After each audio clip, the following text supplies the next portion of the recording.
کہ سید کائنات خاتون جنت فاطمہ الزہرا رضی اللہ تعالیٰ عنہ جب سیدنا صدیق اکبر رضی اللہ تعالیٰ عنہ کی بعد جب جلوہ ان کی ہوتی ہے تو اور اپنا حصہ مانگتی ہیں، تو حصہ کیوں مانگا، کس لیے مانگا، کیا حصہ مانگا یا نہیں مانگا، اس بارے میں پیارے بھائیو آپ ذرا سی بات کر رہا ہوں، میں سمجھتا ہوں اس بات کا کرنا ضروری ہے۔ علماء کرام بیٹھے ہوئے ہیں، میں ایک بات اپنا نظریہ پیش کر دوں، اس کے بعد جس کو اتفاق کو لے لیں، جس کو اتفاق نہیں ہے میری بات مجھے واپس کر دیں۔ بات اصل میں یہ ہے کہ پہلی بات تو یہ ذہن میں رکھو کہ سید کائنات کی شان اتنی بلند ہے کہ وہ ایک باغ کا حصہ مانگنے کے لیے جائیں گی، یہ بات تو مجھے بتلاؤ۔ پھر آپ کیوں گئی؟ در حقیقت باغ کا حصہ مانگنے کے لیے نہیں گئی تھی۔ ہوتا یہ ہے انسان کبھی کوئی بات کرتا ہے اس کے پیچھے مقصد کچھ اور ہوتا ہے، اور یہ بات حضور علیہ السلام سے بھی ثابت ہے۔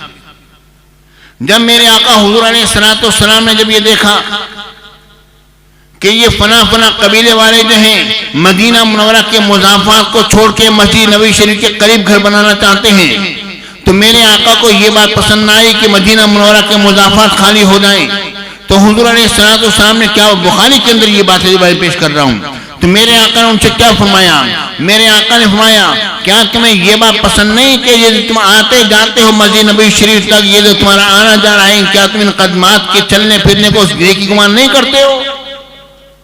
مطلب یہ ہے کہ وہیں پر رہو، یہ تمہارا نیکی کا عمل جو ہو رہا ہے یہ بھی سچ ہے، مگر اس کے پیچھے مقصد ایک اور بھی تھا۔ وہ کیا تھا؟ وہ مقصد یہ تھا کہ تم مدینہ منورہ کے مضافات کو خالی نہ کرو، وہاں پر ہمارا ایک قبیلہ ہونا چاہیے جو حفاظت کے لیے باقی رہے۔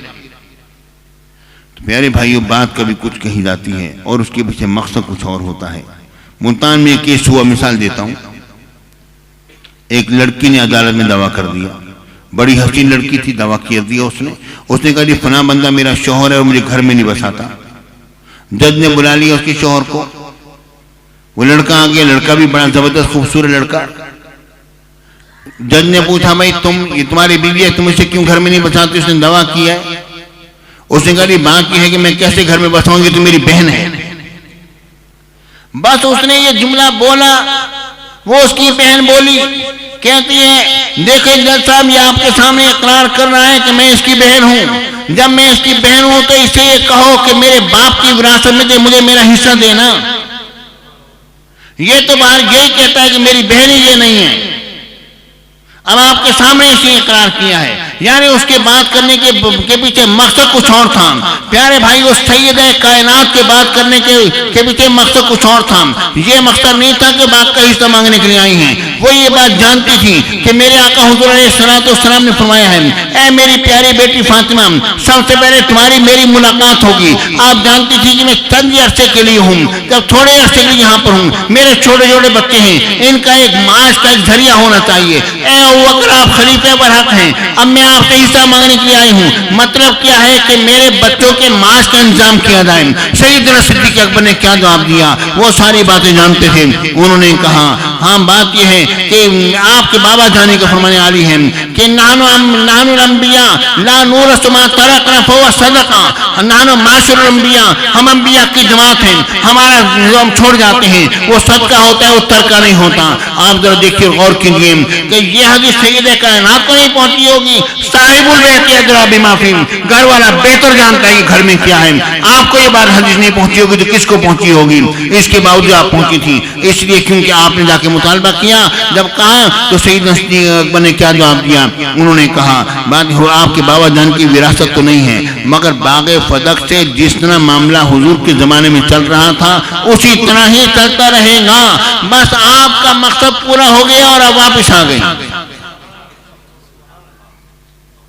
اب اگر کوئی شخص یہ کہتا ہے کہ حدیث پاک میں آتا ہے غضبت ولم تتکلم، کیا آپ ناراض ہو گئیں اور آپ نے گفتگو نہ فرمائی سیدنا صدیق اکبر رضی اللہ تعالیٰ عنہ سے؟ پیارے بھائی یہ کتنی بڑی چھوٹی بات ہے، وجہ یہ ہے ہم تسلیم نہیں کرتے۔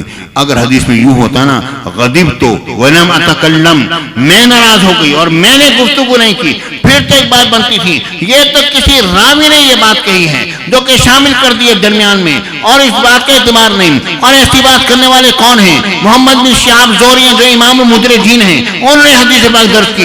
یہ حدیث پاک جتنے طرق سے بھی آتے ہیں اس میں جس طرق کے اندر محمد بن شہاب راوی موجود ہیں، وہاں پر یہ جملہ آتا ہے کہ غضبت ولم تتکلم، وہ ناراض ہو گئی، گفتگو انہوں نے نہ کی۔ کسی اور طریق کے اندر یہ حدیث نہیں آتی، یہ کلمات نہیں آتے۔